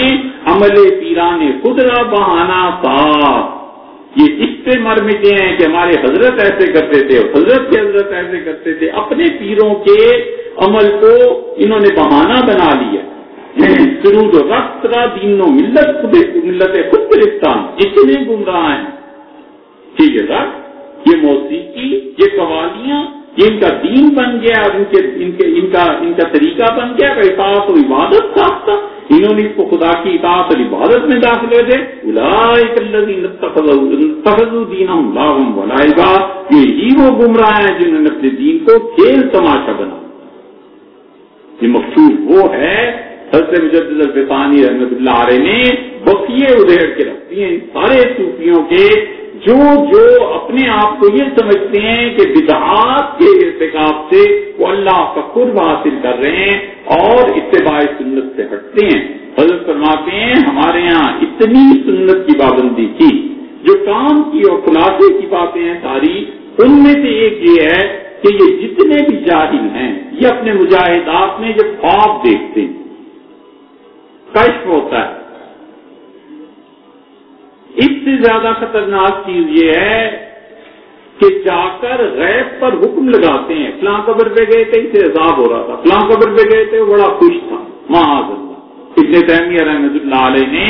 اقتضاء الصراط میں اسی لیے ان لوگوں کا مذاق اڑایا ہے کہ ہمارے زمانے کے اتنے جاہل صوفی ہیں، کہتے ہیں فلاں کی قبر سے خوشبو آ رہی تھی، فلاں کی مٹی سے خوشبو آ رہی تھی، اور ہم جانتے ہیں کہ زندگی میں اس کے حالات کیا. ایک عجیب دلچسپ قصہ بھی لکھا ہے شیخ نے ایک جگہ. شیخ نے لکھا ہے کہ مصر میں کہتے تھے کہ یہ ایک ولی اللہ کی قبر ہے اور اس کی کرامت مرنے کے بعد یہ ہے کہ جانور جس کو افارا ہو جائے اس کی قبر پر جب لے جایا جائے تو یہ ولی اللہ کی اتنی کرامت ہے کہ اس کا پیٹ کھل جاتا ہے۔ افارے کا مطلب ظاہر ہے کہ جانوروں میں مرض ہے، ساری گندگی پیٹ میں جمع ہوتی رہتی ہے اور بیمار ہو جاتا ہے، جانور بڑا پریشان ہوتا ہے۔ ابن تیمیہ رحمۃ اللہ علیہ کا میں نے اس کی تحقیق کی تو پتہ چلا یہاں پر وہ آدمی دفن ہے جو زندگی بھر صحابہ کرام رضی اللہ عنہ کو گالیاں دیتا رہا۔ تو میں نے انہیں سمجھایا، میں نے کہا حضور صلی اللہ علیہ وسلم نے بتایا ہے کہ جانوروں کو قبر کا عذاب پتہ چلتا ہے، تو جانور جسے افارا ہوتا ہے اور زندگی سے تنگ آیا ہوا ہوتا ہے، جب یہاں لاتے ہو نا تو ایک عذاب قبر کو جب سنتا ہے تو اس کا پیٹ پھٹنے کے قریب ہو جاتا ہے اور راستے کھل جاتے ہیں۔ یہ ہے عذاب قبر دیکھ کر اس جانور کی کیفیت ہوتی ہے۔ تم اسے ولی مان رہے ہو، یہ حقیقت کچھ اور۔ اتنے جاہل ہوتے ہیں لوگ، اسی لیے یہ ذکر جہر دیکھو، نفل نماز اس کے لیے فقہا کہتے ہیں نہیں بلایا جا سکتا۔ یہ بھی آ رہی ہے آگے نا، شعبان میں 15 شعبان، فقہا نے لکھا ہے 15 شعبان کی رات کو مسجدوں میں جمع ہونا تاکہ نفل پڑھیں، یہ بدعت ہے۔ وہ کہتے ہیں مت مسجدوں میں آؤ، گھروں میں نفل پڑھو، مسجدیں فرض نمازوں کے لیے کہ تمہارے نوافل کے لیے۔ فقہا کہتے ہیں بالکل مکروہ تحریمی ہے کہ نوافل کی جماعت کے لیے تداعی بلایا جائے۔ اب یہاں کیا ہوتا ہے، ذکر مل جا رہا ہے، شیخ ذکر کر رہا ہے، مرید آوازیں ملا ملا کے ذکر کر رہے ہیں، یہ بھی آ رہا ہے، یہ بھی، اس کے لیے بھی تداعی بلاؤ، اس کو بھی اس کو بھی۔ اور اتنے ظالم ہیں کہ جب ذکر انہیں کہو آؤ قرآن پاک پڑھتے ہیں، انہیں کہو آؤ درس قرآن میں جاتے ہیں، حدیث پڑھتے ہیں، آؤ بیٹھ کے نماز کے مسائل کا مذاکرہ کرتے ہیں، اس پہ نہیں۔ اور انہیں کہو آئیں آج حضرت شیخ تشریف لا رہے ہیں، ذکر ہوگا، مجلس ہوگی، اس پہ دل خوش ہو جاتا ہے۔ اللہ نے اسی لیے کہا ہے کہ ذکر الذین من دونہ، اور اللہ کی یاد کو چھوڑ کے جب ان کے بزرگوں اور مشائخ کا ذکر کیا جائے یستبشرون، خوش ہوتے ہیں۔ پھر ان کے بیٹھ کے جھوٹے قصے سنو، ہمارے حضرت ایسے تھے، حضرت کے حضرت ایسے تھے، فلاں ایسے تھے، فلاں ایسے، بھئی جو کچھ بھی تھے سنت کے مطابق زندگی تھی یا نہیں تھی؟ نہیں تھی، گئے جہاں بھی گئے۔ حضرت اسی لیے اتنی سختی سے لکھا ہے کہ ہماری شیخ کسی نے کھانے پہ بسم اللہ اونچی آواز سے پڑھا، کل جہان بدعت میں ڈوبا ہوا ہے، حال ہی نہ پوچھو۔ بیت اللہ میں ہم جاتے ہیں، حیران ہوتے ہیں کہ وہاں بھی بدعات ہیں، کوئی جگہ ایسی نہیں ہے۔ ربنا آتنا فی الدنیا حسنہ وفی الآخرۃ حسنہ وقنا عذاب النار۔ بہت زیادہ تکبر کے بعد بھی حدیث میں صرف ایک لفظ زیادہ مل جائے گا کہ حضور اکرم صلی اللہ علیہ وسلم کبھی کبھی یہ فرماتے ہیں اللہم ربنا آتنا فی الدنیا حسنہ وفی الآخرۃ حسنہ وقنا عذاب النار۔ وہاں چلے جائیں بیت اللہ میں، وہاں اس بدعت کو دیکھو، پھر اس کے بعد پڑھیں گے آگے یا عزیز یا غفار یا رب العالمین۔ ایک حدیث میں واضح طور پر ایک دعا آ گئی، اب اس نے اپنے پاس سے اضافے کیوں کرتے؟ یہاں کے جاہلوں کو دیکھو، یہاں ایسے بڑے صغیر میں جاہل ہیں، وقنا عذاب الحشر، وقنا عذاب القبر، وقنا عذاب وقت، وقنا کی کتنی گردانے لگاتے ہیں، اور پھر اس کے بعد یہ ساری چیزیں، یہ بدعت نہیں ہے کیا؟ کیوں ایسے کرتے؟ وقنا عذاب النار پہ حضور صلی اللہ علیہ وسلم چپ ہو گئے، چپ ہو جائے، کون سی کمی اس دعا میں رہ گئی جو یہ اس سے پوری کرنا چاہتا ہے؟ یہ بدعت ہے۔ ابراہیم نخعی رحمۃ اللہ علیہ، عبداللہ ابن مسعود رضی اللہ عنہ جو فقہ حنفی کے بانی ہیں، وہ کہتے تھے امام جب نماز پڑھا لے تو اپنے مصلی پہ بیٹھنا بدعت ہے۔ وہ کہتے مت بیٹھے، جلدی کرے اس سے، بیٹھے رہتے ہیں، دعا مانگیں گے اتنی لمبی، جمعے کی نماز کے بعد اتنی لمبی دعائیں ہوتی ہیں، کہیں اس کا ثبوت نہیں۔ چلو بھئی کتاب و سنت میں نہ صحیح ائمہ مجتہدین کیا ہی مل جائے، یہ جمعے کے بعد اتنی لمبی دعائیں مانگتے ہیں، حیران ہوتے ہیں ہم۔ یہ بدعات ساری جاری ہیں، اور یہ ان لوگوں کی مسجدوں میں جاری ہیں جن کے مشائخ بدعات کی بے خونی کے لیے دنیا میں پہچانے گئے، اتنی لمبی دعائیں مانگتے ہیں۔ یا اللہ جان چھوڑو، سنت موقدہ ہے۔ فقہا نے مسائل میں شامی نے لکھا ہے، وہ کہتے ہیں جس نماز کے بعد سنت موقدہ ہے اس نماز کے بعد طویل دعا مکروہ ہے۔ یہ شامی میں مسئلہ ہے، مگر مسئلہ مسئلہ سمجھائے کون, مسئلہ بتائے کون؟ اور اگر امام نہ مانگے تو پھر مقتدیوں کو کون منائے؟ کیا کرے, کدھر جائے امام بھی بیچارہ. مقتدی کہتے ہیں مطلب دعا کس چیز کی؟ جب سنت موقع ہے تو ختم کرو. حضور صلی اللہ علیہ وسلم اتنی مختصر دعا مانگ ابن مسعود رضی اللہ عنہ کی, اور یہ ربنا آتنا فی الدنیا, یہ تو اب ہم ہیں نا جو کہتے ہیں. شاطبی رحمۃ اللہ علیہ نے کتاب لکھی ہے الاعتصام بالسنہ. پورے اسلام کے لٹریچر میں 14-15 صدیوں سے جو کتابیں لکھی گئی ہیں, 13 صدیوں سے جو کتابیں لکھی گئی ہیں, اگر کسی انسان نے الاعتصام بالسنہ نہیں نہ پڑھی تو اسے زندگی بھر سمجھ ہی نہیں آ سکتا کہ بدعت چیز کیا ہوتی ہے. کمال کیا شاطبی رحمۃ اللہ علیہ میں کوئی چیز نہ ہوتی. شاطبی کا قصیدہ, ائمہ کی روایات کو جمع کرنا, قرات کو جمع کرنا, فقہ مالکی میں ان کے فتاوی حیران ہوں کہ آدمی بچہ پیدائشی طور پہ نابینا ہے اور اتنی کتابیں لکھی ہیں, اتنا کچھ لکھا ہے, اتنا کچھ لکھا ہے. کمال کچھ نہ لکھتے شاطبی رحمۃ اللہ علیہ. الاعتصام بالسنہ کافی تھی ان کی. اور ابن الحاج امیر مالکی رحمۃ اللہ نے جو مدخل لکھی ہے, آدمی ان 2 کتابوں کو, تیسری کتاب مولانا اسماعیل شہید رحمۃ اللہ علیہ کی ہے الحق السری فی احکام المیت والغریب. الحق السری ہے ایسے ہی نام. یہ 3 کتابیں آدمی پڑھے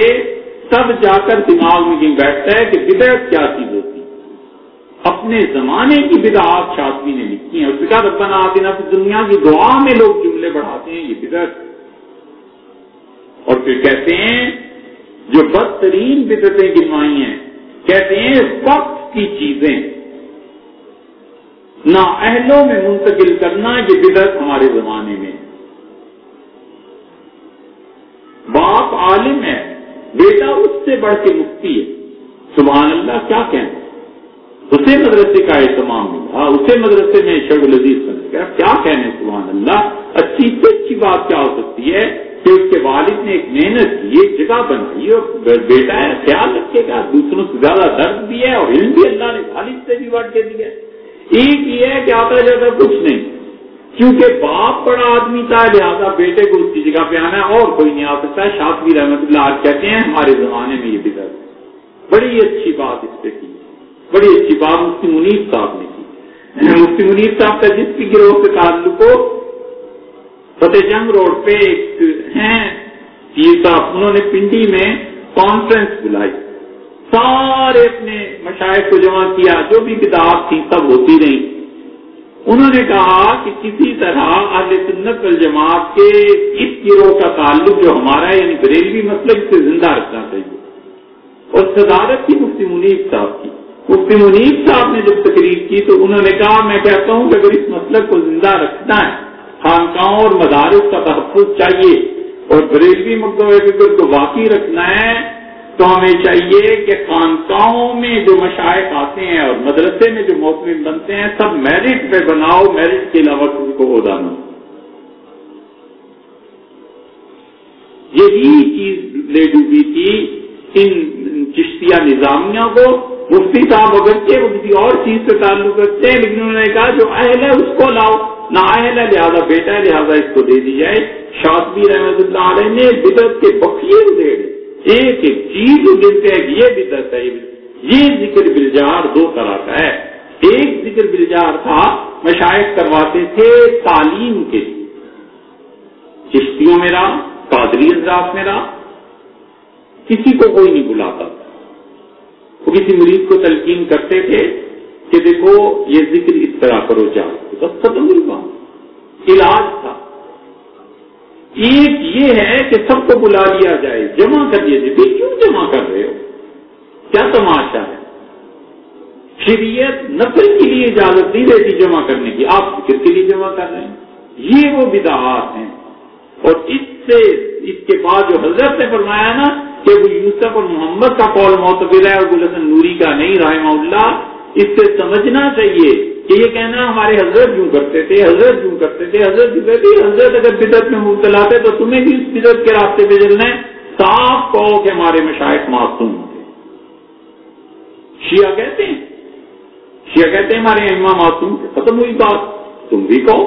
لیکن عملاً اب حالت یہی ہے کہ جیسے اپنے بزرگوں کو بالکل معصوم مانتے ہیں، ان کے اقوال ان کی باتوں کی توجیح کرتے رہیں گے، یہ کبھی بھی نہیں مانیں گے کہ حضرت سے بھی بدعت ہو سکتی تھی، یہ چیزیں ٹھیک نہیں۔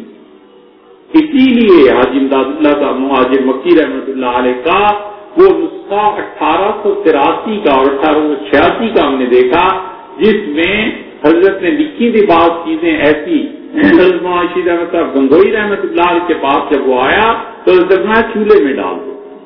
حاجی صاحب کو چاہیے ہم سے پوچھ کے شریعت پہ عمل کرے، کوئی نہیں مانتا۔ یہ اب جب سے یہ تعصب چلا ہے بدعات کا، یہ چیزیں ایسی ہیں۔ اسی طرح حضرت مجدد الفسانی رحمۃ اللہ جو فرماتے ہیں نا کہ دیکھو دونوں طرح ہوتا ہے، نور، انوار، برکات، اس کو بھی نظر آتی ہیں اس کو بھی نظر آتی ہیں، دونوں میں فرق ہے۔ اہل بدعت کے لیے یہ راہ مسدود ہو جاتی ہے۔ خواب آگے سناتا ہے حضور صلی اللہ علیہ وسلم کا، پیر بھی سر سنتا ہے اور مرید بھی۔ حضرت مجدد الفسانی رحمۃ اللہ ایک اور جگہ لکھتے ہیں، حضرت فرماتے ہیں جو حضور صلی اللہ علیہ وسلم کو خواب میں دیکھتا ہے ضروری نہیں ہے کہ انہیں دیکھ لے، بعض اوقات اپنا خیال مجسم صورت میں آ جاتا ہے اور خیال میں وہ شکل دیکھتا ہے، اس کو حضور صلی اللہ علیہ وسلم سے کوئی تعلق نہیں ہوتا، تو اپنے خیال کو دیکھ رہا ہے، اس میں کیا متاثر ہونا ہے، یہ وہ چیز۔ اسی لیے یہ جاہل صوفی پھر اسی بنیاد پر خواب میں سنا فلاں وقت کے واقع ہو جائے، کچھ بھی نہیں ہوتا، حتیٰ کہ ملکوں میں انقلاب کی بنیاد ان خوابوں پہ رکھ دیتے ہیں اور اللہ کی مخلوق کو تباہ کرتے ہیں اور نہیں جانتے کہ مشائخ میں کیا مجدد رحمۃ اللہ علیہ کو پڑھا ہوا ہونا تو عقل ٹھکانے رہتی ہے کہ اللہ کی راہ میں رکاوٹیں کیا کیا، اہل حق کو بھی چیز پیش آتی ہے، اہل باطل کو بھی چیز پیش آتی ہے، فرق کام کرنا ہے، یہ شیخ بتاتے ہیں جو حقیقت میں ہوتے ہیں۔ سندھ کے ایک خاندان ہے سندھ میں کھوسو، بڑے بڑے اچھے لوگ اس میں گزرے ہیں، خیر ان کی کیا خاندان کی باتیں کرنی، ان میں امین کھوسو تھے، غالباً سے انہیں وزیر بھی بنا لیا تھا بعد میں، غالباً یاد پڑتا ہے اس فیملی سے کوئی تھے، یہ تھے یا کوئی اور تھے۔ امین کھوسو جو تھے یہ تقسیم پاکستان سے بھی پہلے وہاں عبید اللہ سندھی رحمۃ اللہ علیہ سے بڑا عشق تھا، اور وہاں عبید اللہ سندھی رحمۃ اللہ علیہ جب روس میں اپنی قید اور یہ چیزیں روس کی جلا وطنی قید تو نہیں تھی، جلا وطنی ختم ہوئی اور حضرت کو واپس یہاں بلایا گیا ہندوستان، تو وہ پاگل دیوانے تھے حضرت کی محبت میں، اور وہاں سندھی رحمۃ اللہ علیہ بڑے انقلابی جذبات تھے، پھر وہ کمیونسٹوں کے نظام کو دیکھ کے چپے آئے ہوئے تھے، اس لیے کمیونسٹوں نے انہیں جو بھی متاثر کیا، یعنی کہ بہرحال یہ ایک الگ بات ہے، لیکن امین کھوسو جو تھے وہ بہت بہت عزت کرتے تھے، پاکستان بن گیا تو ایک مستقل جو دیوبند میں مکتبہ فکر تھا شیخ الہند نور اللہ مرکزو کا، اور شیخ الہند نور اللہ مرکزو یہ ایسی شخصیت ہے جس سے دیوبند جمع رہا، بس اس کے بعد یہ ٹکڑے ٹکڑے ہو گئے، آج تک نہیں مل کے بیٹھ سکے۔ حضرت شیخ الہند رحمۃ اللہ علیہ نقطۂ اتصال تھے ان سب کا، اور حضرت رحمۃ اللہ علیہ میں کمال تھا، ہندوستان میں مسلمانوں کی لڑائیاں ہوتی اور ٹکڑے ٹکڑے ہو جاتے، حضرت شیخ الہند نور اللہ مرکزو نے معاملے کو محسوس کیا اور علی گڑھ تشریف لے گئے، اور علی گڑھ سے جو گمراہی پھیلی ہے اس گمراہی کے اثرات 1970 اور 75 تک رہے۔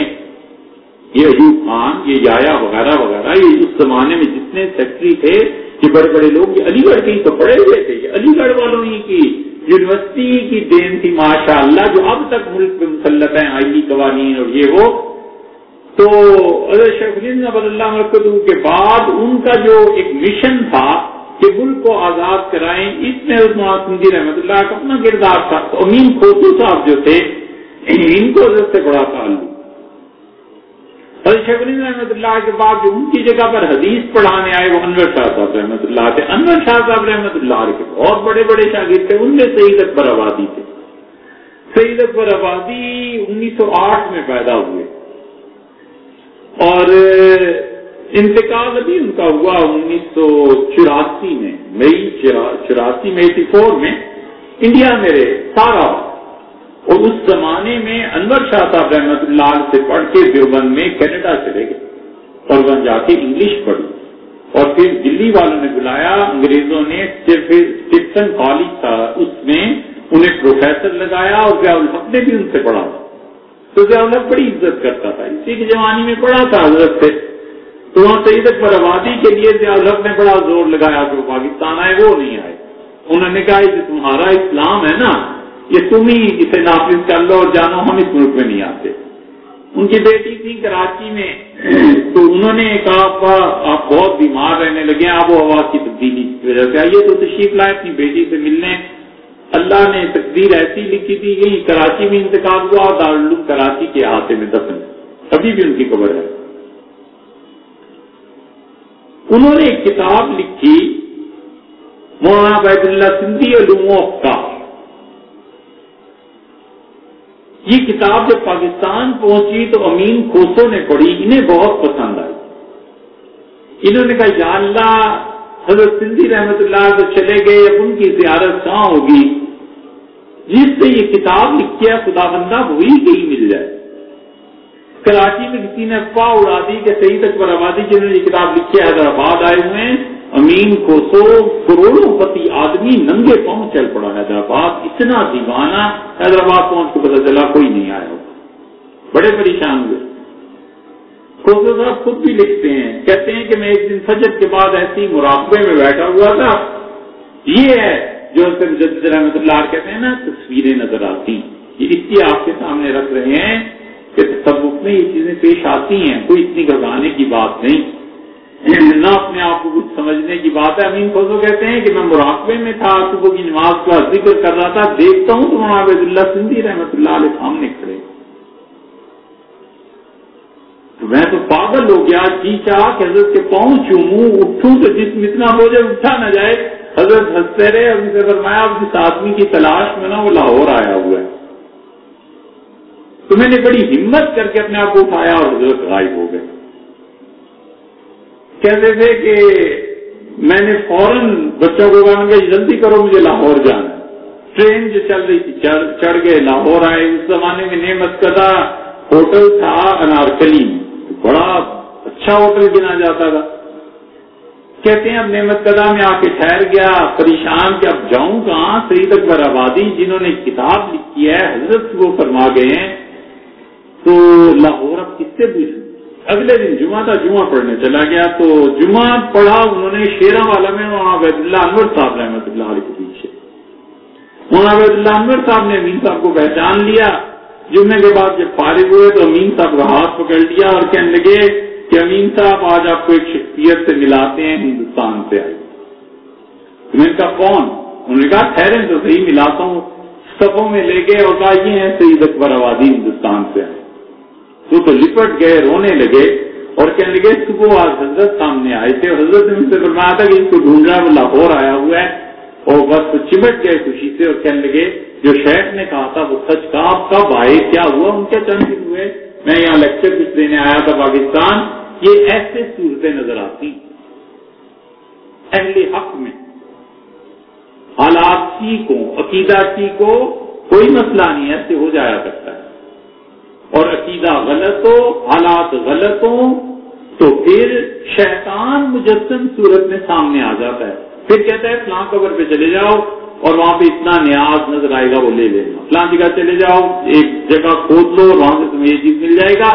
آدمی اس کو حقیقت سمجھتا ہے، پیسہ ملتا ہے، حرام کی چیزیں ملتی ہیں اور بہت سی چیزیں ملتی ہیں، ایسی اس کو حقیقت سمجھتا ہے، حالانکہ وہ گمراہی۔ شاید آپ میں سے جو بچے ہیں نا پڑھنے والے، ان کو ایک بات بتا دیں بس، اس سے اور بھی وضاحت ہو جائے گی۔ ایک مقدمہ تھا، اس سلسلے میں ہم مری گئے، تو بچوں مری میں چوک میں جب پہنچے تو ظاہر ہے گرمیوں کے موسم میں ٹریفک وہاں رکی ہوتی ہے، تو ایک لڑکا کھڑا تھا اور اس نے عجیب و غریب چیزیں پہنی ہوئی تھی، بہت اچھی سے تھی، بڑا اچھا قد اس کا، اور اس پہ نظر جب پڑی تو اس کی وجہ سے ہم دیکھتے رہے یہ ہے کیا، کوئی جتنی لڑکیاں آتی تھیں اس کے پاس چلی جاتی تھی، چلتی لڑکی بھی اس سے بات کرتی. چلے گئے اپنا کام، فارغ ہوئے، واپس آئے تو واپسی سے اس کی جیب ایک جگہ خراب تھی. ہمیں موقع چاہیے تھا اس سے بات کرنے کا. ہم نے اس سے پوچھا کیا ہو گیا؟ کہنے کی گاڑی خراب ہو گئی. ہم نے کہا آپ ہمارے ساتھ آئیں، ہاسپٹل میں ٹھہریں اور گاڑی کے لیے وہاں سے بندہ بھیج دیتے ہیں. وہ آیا، کھانا وانا جو خدمت ہو سکتی تھی اس لیے کی کہ بات اصل میں پوچھنی تھی. تو ہم نے اس سے کہا بھائی مسئلہ کیا ہے، لڑکیاں تم پہ مرتی کیوں؟ وہ ہنس پڑا. کہنے لگا جی کیسے پتا؟ میں نے کہا میں دیکھتا رہا ہوں یہ تماشے، یہ بتاؤ مسئلہ اصل میں کیا؟ کوئی نماز نہیں، ہم نے نماز پڑھی بالکل نہیں پڑھی، کوئی تعلق نہیں، سونا پہنا ہوا ہے، ہاتھوں میں کڑے پہنے ہوئے ہیں. تو اس نے قرآن کی ایک آیت بتائی. اس نے کہا وہ جو آیت ہے نا، میرے پیر نے مجھے چلا کروایا تھا اور 1.25 لاکھ مرتبہ میں روزانہ اس آیت کو پڑھتا. تو اب وہ میرے میں ایسی ہے کیفیت پیدا ہو گئی ہے کہ میں جس پہ بھی نظر کروں بلانا چاہوں تو فوراً آ جاتا. تو مجھے پھر سمجھ آئی کہ اللہ نے کہا یضل بہ کثیرا، اس قرآن سے بہت سے لوگ گمراہ بھی ہو جاتے ہیں. یہ ہوتی ہے بات، اس کی آدمی سوچے کہ کسی بدعتی کے ہتھے نہ چڑھ جائے، وگرنہ اپنے آپ کو بھی خراب کرے گا اور دوسروں کو بھی. اس میں مکتوب میں خط میں حضرت رحمۃ اللہ کچھ باتیں رہتی ہیں اندر